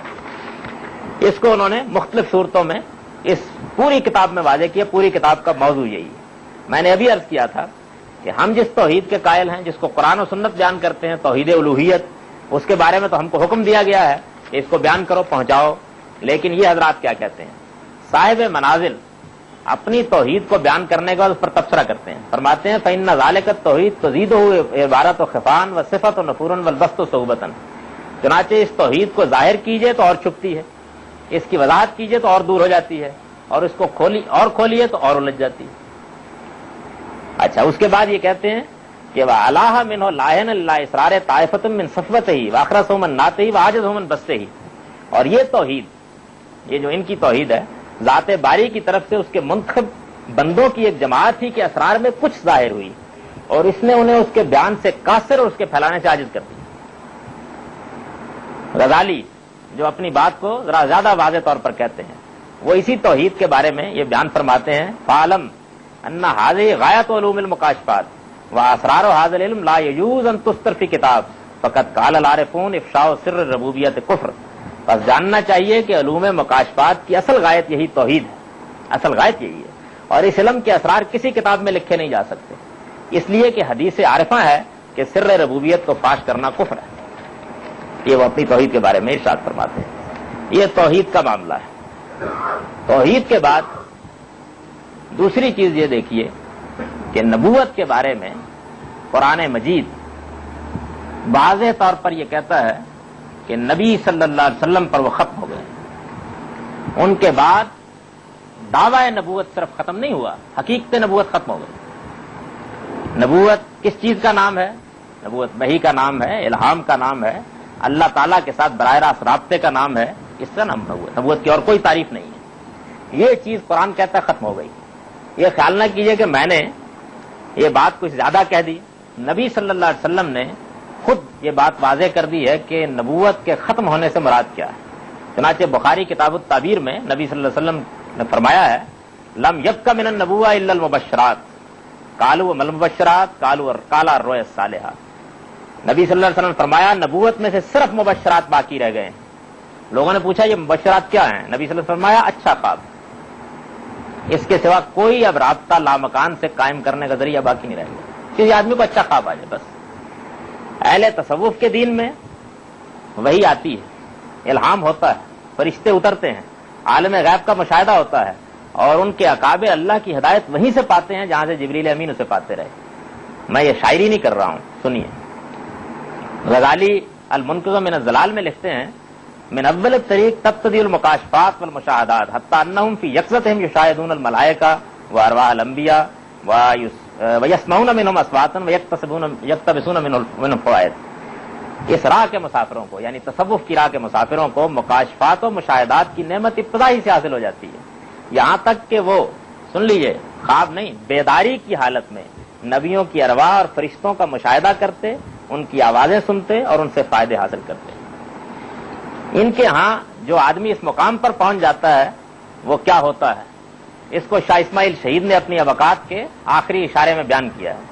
فرماتے ہیں فَهُوَ وَجِيهٌ معصوم صاحب و ذوق حکیم ثم ان مما یقتضی تربیت اللہ ایاہ ان یلقی علیہ علوما نافعہ فی قیامہ بمنصبہ فهذا الالقاء یسمى تفہیما وان مما یقتضی تیقظ روحہ وعصمتہ لا یختلط بعلومہ شیء مغایر لما تلقاه من الغیب ولذلك كانت الحکمت كلها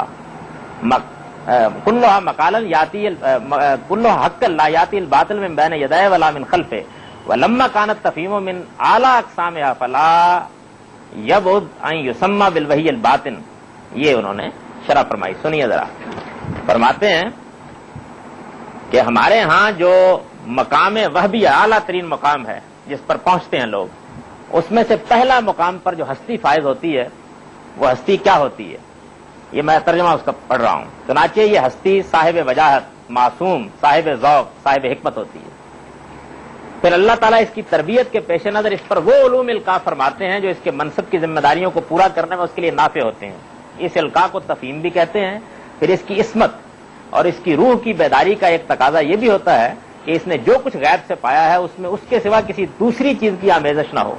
یہی وجہ ہے کہ اس کی حکمت تمام طرح کی ہوتی ہے، جس میں باطل نہ آگے سے کوئی راہ پا سکتا نہ پیچھے سے. یہ واضح رہے کہ یہ قرآن مجید نے اپنی صفت بیان کی ہے، لا یاتی الباطل من بین یدیہ ولا من خلفہ. اور یہ تفہیم چونکہ اس حکمت کی سب سے اعلیٰ قسم ہے، اس وجہ سے اگر اسے وحی باطن سے تعبیر کیا جائے تو یہ کوئی بعید تعبیر نہیں ہوگی. پھر اس کے بعد فرماتے ہیں فالحکیم لوجاہتہ وعصمتہ وکونہ باسطا لحضیرۃ القدس شانہ شان الملائکۃ الاعلی یتلقى العلوم من حیث یتلقون لا یقلد احدا فی علومہ اللہم الا ان یسمى موافقۃ لصاحب الشرع تقلیدا لکونہ مامورا من الغیب بموافقتہ وتائیدہ. عالم اس ہستی کا جس کا ہم ذکر کیا، اس ہستی کا معاملہ اس کی وجاہت و عصمت کی بنا پر اور اس بنا پر کہ عالم قدس کی تجلیات اسی سے پھیلتی ہیں، بالکل وہی ہوتا ہے جو آسمان کے فرشتوں کا ہے. یہ اپنے علوم وہیں سے حاصل کرتی ہے جہاں سے وہ حاصل کرتے ہیں، اور اس معاملے میں کسی کی مقلد نہیں ہوتی. خیال کریں گے غالباً ائمہ کی تقلید کی نفی ہو رہی ہے. ہاں البتہ صاحب شریعت نبی کی تائید و موافقت کے لیے چونکہ غیب سے معمور ہوتی ہے، اگر اس وجہ سے کوئی شخص اس تائید و موافقت کو اس نبی کی تقلید کہنا چاہے تو کہہ سکتا ہے. یعنی نبی کی تقلید بھی اس وجہ سے نہیں کی جاتی کہ وہ نبی ہے، اس وجہ سے کہ وہ جب رابطہ کرتے ہیں آسمان سے تو وہاں سے کہا جاتا ہے کہ اپنے زمانے کے نبی کی پیروی کرتے رہو. یہ ہستی جب زمین پر موجود ہوتی ہے تو اس کی شان کیا ہوتی ہے. وہ لکھتے ہیں ابقات میں وَإِنَّ الْحَقَّ يَدُورُ مَعَهُ حَيْثُ دَارَ وَذَلِكَ لِعِصْمَتِهِ وَالْتِحَاقِهِ بِالْمَلَائِكَةِ الْأَعْلَىٰ فَلَيْسَ الْحَقُّ إِلَّا مَا سَطَعَ مِنْ صَدْرِهِ فَالْحَقُّ تَابِعٌ لَهُ لَا مَطْبُوعٌ.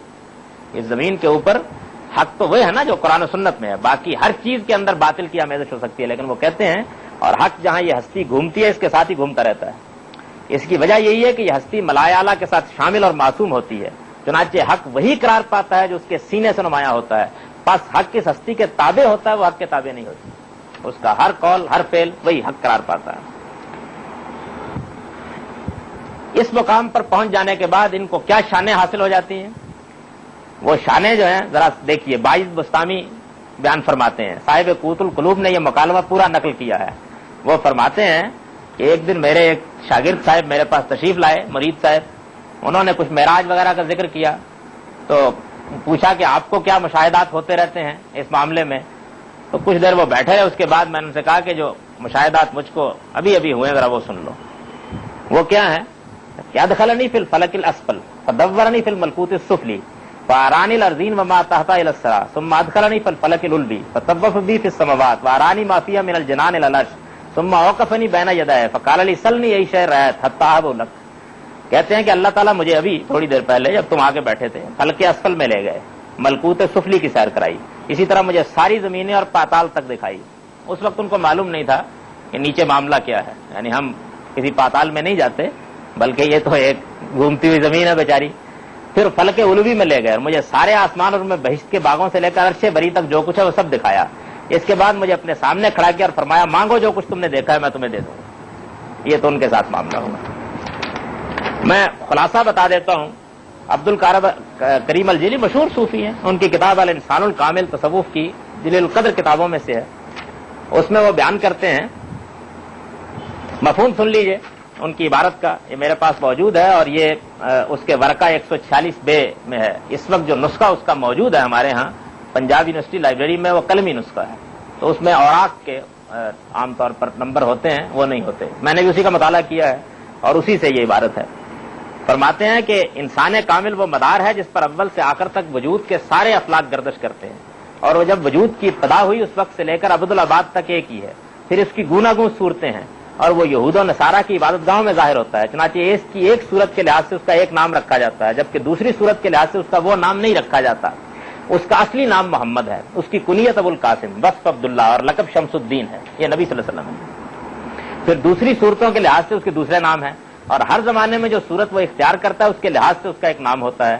میں نے اسے اپنے شیخ شرف الدین اسماعیل الجبرتی کی صورت میں اس طرح دیکھا کہ مجھے یہ بات بھی معلوم تھی کہ وہ نبی صلی اللہ علیہ وسلم ہے, اور میں یہ بھی جانتا تھا کہ وہ میرے شیخ ہیں. یہ وہی وحدت الوجود کی حقیقت ہے. اس کو اگر آپ اصول میں جان لیں تو باقی ساری بات واضح ہو جاتی ہے.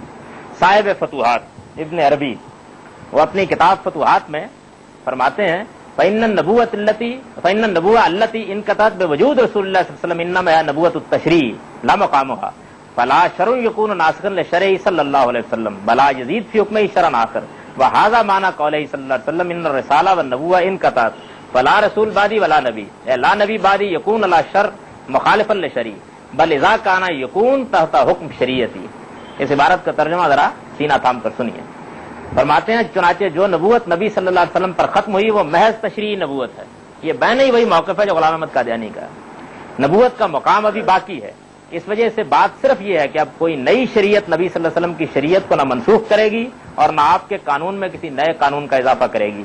حضور صلی اللہ علیہ وسلم کا یہ ارشاد کہ نبوت اور رسالت ختم ہو گئی, اس لیے میرے بعد اب کوئی رسول اور نبی نہ ہوگا, در حقیقت اسی مدعا کا بیان ہے. آپ کے اس ارشاد کا مطلب یہی ہے کہ میرے بعد کوئی ایسا نبی نہیں ہوگا جس کی شریعت میری شریعت کے خلاف ہو, بلکہ وہ جب ہوگا تو میری شریعت ہی کا پیرو ہوگا. شیخ احمد سرہندی مکتوبات میں فرماتے ہیں, یہ پہلی جلد میں 260 نمبر مکتوب ہے, باعث دانست کے منصب نبوت ختم بر خاتم الرسل شدہ علیہ علیہ الصلاۃ والتسلیمات اما از کمالات یا منصب بطریق طبیعت مطابعان اورا نصیب قابل است.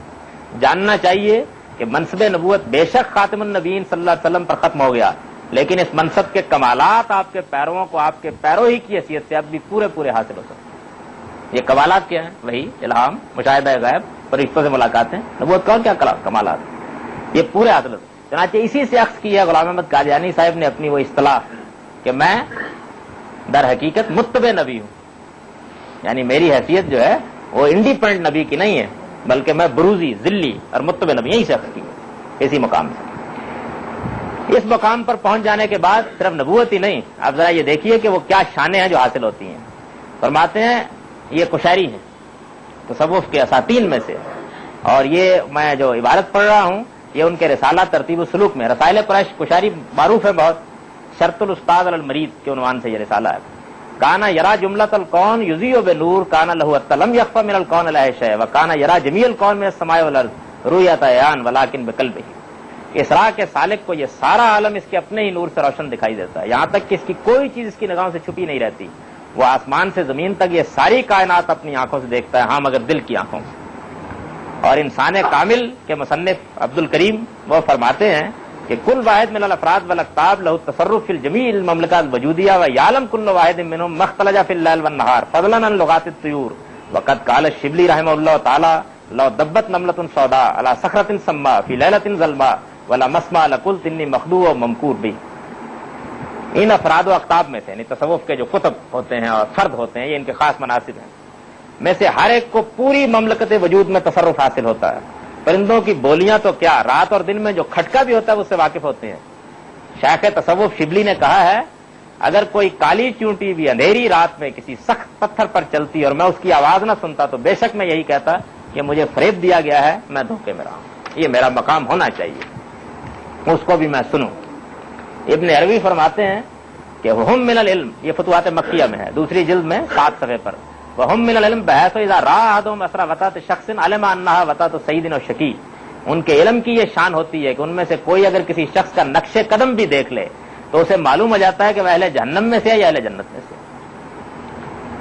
مزید فرماتے ہیں حتی یحتس بک وانت لا تراه ویمشی علی الماء وفی الهوا ویسیر کالحیولا قابلا للتشکیل والصور کالعالم الروحانی مثل جبریل صلی اللہ علیہ وسلم الذي كان ينزل تارة على صورة دیا وقد تجلى له صلی اللہ علیہ وسلم وقد سد الآفاق وله 600 جناح. مواقع النجوم میں یہ انہوں نے لکھا ہے، یہ 65 صفحے پر. یہاں تک کہ تم اس کی آواز سنتے ہو لیکن وہ تمہیں دکھائی نہیں دیتا. یعنی صوفی وہ پانی پر چلتا اور ہوا میں اڑتا ہے اور حیولے کی طرح ہر شکل اختیار کر لینے اور ہر صورت بدل لینے کے قابل ہو جاتا ہے. جس طرح عالم روحانی کے بارے میں ہم جانتے ہیں کہ مثال کے طور پر جبریل علیہ السلام دہیا کی صورت میں بھی آتے تھے اور نبی صلی اللہ علیہ وسلم کے سامنے وہ اس طرح بھی آئے کہ سارا افق ان سے بھرا ہوا تھا اور آپ نے دیکھا کہ ان کے 600 بازو ہیں، یعنی ہر صورت وہ تبدیل کر لیتے ہیں. مزید فرماتے ہیں مواقع نجوم میں من الصوفیہ من لا یزال عاکفا اللہ، صوفیوں میں سے وہ بھی ہیں کہ جن کی نگاہیں لوح محفوظ پر ہمیشہ لگی ہوئی ہوتی ہیں، جب ملیے پوچھ لیجئے کیا لکھا ہوا ہے وہاں. مزید اسی مواقع نجوم میں کہتے ہیں العارف والذی ینطق عن سرک وانت ساکت، عارف در حقیقت وہ ہے جو تجھ سے کچھ سنے بغیر تیرے دل کی بات تجھے بتا دے. مردان غیب میں سے اوتاد جس کو کہتے ہیں، ابدال اوتاد ان کی خاص اصطلاحیں ہیں، ان میں سے ان کے بارے میں فتوحات مکیہ میں لکھتے ہیں الواحد منہم یافظ اللہ بالمشرق وولایتہ فی والآخر المغرب والآخر الجنوب والآخر الشمال والتقسیم من الکعبہ وہؤلاء قد یعبر عنہم بالجبال لقولہ تعالی الم نجعل الارض مہادا والجبال اوتادا فإنہ بالجبال سکن مہد الارض کذالک حکم ہؤلاء فی العالم حکم الجبال فی الارض. ان میں سے ایک کے ذریعے سے یعنی اوتاد میں سے اللہ تعالیٰ مشرق کی حفاظت کرتے ہیں اور اس کی ریاست اسی میں ہے. دوسرے 3 مغرب جنوب اور شمال کی حفاظت پر مامور ہیں. سمتوں کا یہ تعین بیت اللہ سے ہوتا ہے اس کو مرکز مان کر. یہی وہ اشخاص ہیں جنہیں ارشاد خداوندی قرآن میں آیا تھا نا کہ الم نجعل الارض مہادا والجبال اوتادا، کہ کیا ہم نے زمین کو گہوارہ اور پہاڑوں کو میخیں نہیں بنا دیا. تو کہتے ہیں کہ ان کو ہی جبال جو ہے اوتاد کا ذکر ہے اس میں، کہ بنا پر کبھی کبھی جبال یعنی پہاڑ بھی کہا جاتا ہے. اس کی وجہ یہ ہے کہ یہ پہاڑ ہی ہیں جو زمین کو جھک پڑنے سے روکتے ہیں. ان اشخاص کا معاملہ بھی یہی ہے، یہ زمین کے پہاڑوں کی طرح اس عالم کو تھامے ہوئے رہتے ہیں، اس لیے ان کو اوتاد کہا جاتا ہے. اور ہمارے امام الہند شاہ ولی اللہ اپنے بارے میں فرماتے ہیں فیوز الحرمین میں، یہ مشاہدہ 44 ہے، اس میں سب انہوں نے اپنے الہامی بیان کیے ہیں. فرماتے ہیں رایتونی فی المنام قائم الزمان انی بذالک ان اللہ اذا ارادہ شیئن من نظام الخیر جعلنی کل جارے علی اتمام مرادہ ہی. میں نے دیکھا خواب میں کہ مجھے قائم الزمان کے منصب پر فائز کیا گیا. اس سے میری مراد یہ ہے کہ جب اللہ تعالیٰ اپنے نظام خیر میں سے اب کسی چیز کا ارادہ کریں گے تو اپنے مقصد کو پورا کرنے کے لیے اعلیٰ کار مجھے بنائیں گے. چنانچہ اس کے بعد انہوں نے کس طرح سے راجوں کو معزول کیا اور کس طرح جا کے رات ہی رات میں کسی صاحب کو اٹھا لائے، کسی کو، وہ سب مشاہدات انہوں نے پھر وہ بیان کر دیے ہیں. یہ مقام ہے نبوت سے بھی بہت آگے. بیچارے نبی بھی یہاں کہاں پہنچتے ہیں جہاں یہ لوگ پہنچتے ہیں، دعویٰ کرتے ہیں. اور اس کے بعد بڑی شاکار عبارت ہے فتوحات مکیہ میں ابن عربی کی، امام الاسر عبد القادر جلیل القدر صوفی اندلس کے، ان کا قول انہوں نے نقل کیا بڑی تحسین کے ساتھ. فرماتے ہیں کہ معاشر الانبیاء اوتیتم اللقب واوتینا ما لم توتوا، او اللہ کے نبیوں تمہیں صرف نبی کا لقب دیا گیا، ہمیں جو کچھ دیا گیا اس کی تم کو ہوا بھی نہیں لگی. اس مقام پر پہنچ جانے کے بعد یہ حضرات پھر وہ یوں سمجھ لیجئے کہ اپنے اعلیٰ ترین مناصب کو پا لیتے ہیں. شاہ اسماعیل شہید نے ابقات میں یہ بتایا ہے کہ اس سے بھی آگے بھی کچھ مقامات ہیں، اور وہ مقامات بھی جس کو شوق ہو وہ پڑھ لے، کیونکہ اس میں بہت مغلق عبارتیں ہوتی ہیں اور ان کا مدعا اس طرح کسی عام لیکچر میں بیان کرنا ذرا مشکل تھا، تو اس وجہ سے میں نے ان کو بیان نہیں کیا. یہ مقامات وہابیہ میں پہلے مقام کی تفصیل عرض کر دی. نبوت کے بعد ظاہر بات ہے کہ تیسری سب سے بڑی چیز یہ ہے کہ دین اصل میں کیا چاہتا ہے ہم سے، اس کا نصب العین کیا ہے، وہ کیا چیز ہے، اس کی حقیقت کیا ہے.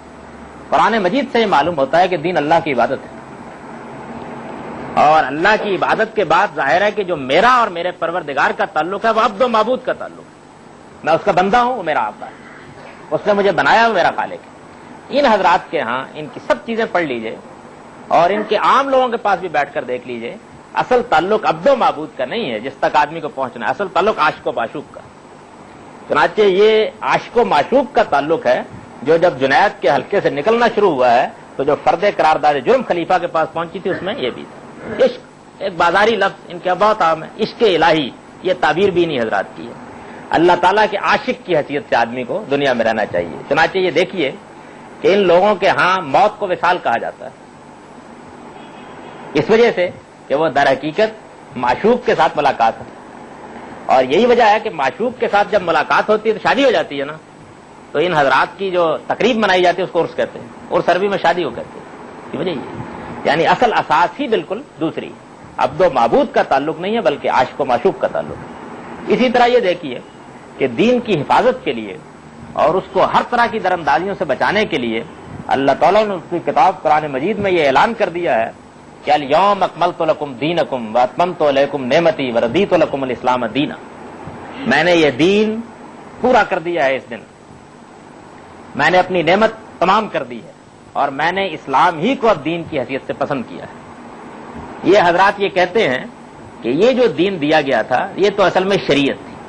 طریقت اور حقیقت کو جاننے کے لیے اشغال اور آج کی ایک پوری کی پوری شریعت ہم خود تصنیف کرتے ہیں اور اس شریعت ہی کے ذریعے سے حقائق کھلتے ہیں. اس میں مراقبے ہیں, مشاغل ہیں, بہت سی چیزوں سے میں ذاتی طور پر واقف ہوں, بہت سے میں نے کیے ہیں ایک زمانے میں اور مجھے معلوم ہے کہ ان کی حقیقت کیا ہے. اس میں خاص طرح کی ضربیں بھی ہوں گی, خاص طرح کے اذکار بھی ہوں گے. یوں سمجھ لیجئے کہ پورا کا پورا پھر جو ڈھانچہ بنتا ہے ان کے دین کا عملی لحاظ سے, وہ دین تو شریعت رہ جاتا ہے. طریقت اور حقیقت کی منزلوں میں پہنچ جانے کے بعد, یہ اصطلاحیں بھی نہیں کی ہیں شریعت سے اوپر, ان پر پہنچ جانے کے بعد پھر جو ڈھانچہ بنتا ہے جس میں وہ اوراد بھی ہیں, وہ اشغال بھی ہیں, جن میں وہ مراقبے بھی ہیں, وہ چلے بھی ہیں, وہ ایک جو پوری شریعت وجود میں آتی ہے وہ دین کے آخری حتمی اصول کے تحت سر تسر شروع سے لے کے آخر تک بدعت. اس میں سے کوئی چیز نہیں ہے جس کو دینی اصول پر ثابت کیا جا سکے. دین اعلان کر چکا کہ وہ پورا ہو گیا, اس میں دین کی حیثیت سے کوئی چیز شامل نہیں ہو سکتی. اور دین کا اصل مقصد یعنی اخلاص فی اللہ, اس کے لیے یہ حضرات کہتے ہیں. ان کے ہاں پہنچنا کہاں ہے, ہم کو کہاں پہنچنا ہے؟ قرآن کہتا ہے کہ تمہاری آخری منزل اور آخری مقام یہ ہے کہ ارجع الی ربک راضیۃ مرضیہ, اپنے پروردگار کے حضور میں آ جاؤ گے تم, اور وہاں آؤ گے تو اس حال میں آؤ کہ وہ تم سے راضی ہو, تم اس سے راضی ہو. اس کا صلہ کیا ملے گا؟ میرے بندوں میں داخل ہو جاؤ, میری جنت میں داخل ہو جاؤ. یعنی وہ بندگی کا آخری مقام ہے, اس میں اور کچھ نہیں ہے. ان حضرات کی کوئی چیز اٹھا کر دیکھ لیجئے, آخری مقام مقام جمع ہے, یعنی جہاں پر تفریق مٹ جائے, وجود ایک ہو جائے اور ذات خداوندی کے ساتھ وصال ہو جائے. صاف صاف بیان کرتے ہیں. پوری منازل السائرین پڑھ لیجئے, ہر مرتبے کا آخری مقام مقام جمع جو انہوں نے بیان کر دیا. غزالی بڑی تفصیل کے ساتھ بیان کرتے ہیں کہ مقام جمع کی حقیقت کیا ہے. تو یہ یوں سمجھ لیجئے کہ میں نے یہ چیزیں تو ایسی تھیں کہ جن کی وضاحت کے لیے ضرورت تھی, باقی یہ وہ چیزیں کہ جن پر کم و بیش یہ حضرات متفق علیہ ہیں. جیسے حدیث میں متفق علیہ روایت ہوتی ہے, یہی صورت ہے اس کی. ان میں سے کوئی چیز نہیں جس کے لیے کوئی حوالہ دینے کی ضرورت ہو. جہاں جہاں بھی تصوف موجود ہے ان ساری صورتوں کے ساتھ موجود ہے. تو یہ ہے در حقیقت وہ دین تصوف کہ جو ان اکابر کی کتابوں سے بالکل واضح طریقے پر معلوم ہوتا ہے, سامنے آتا ہے.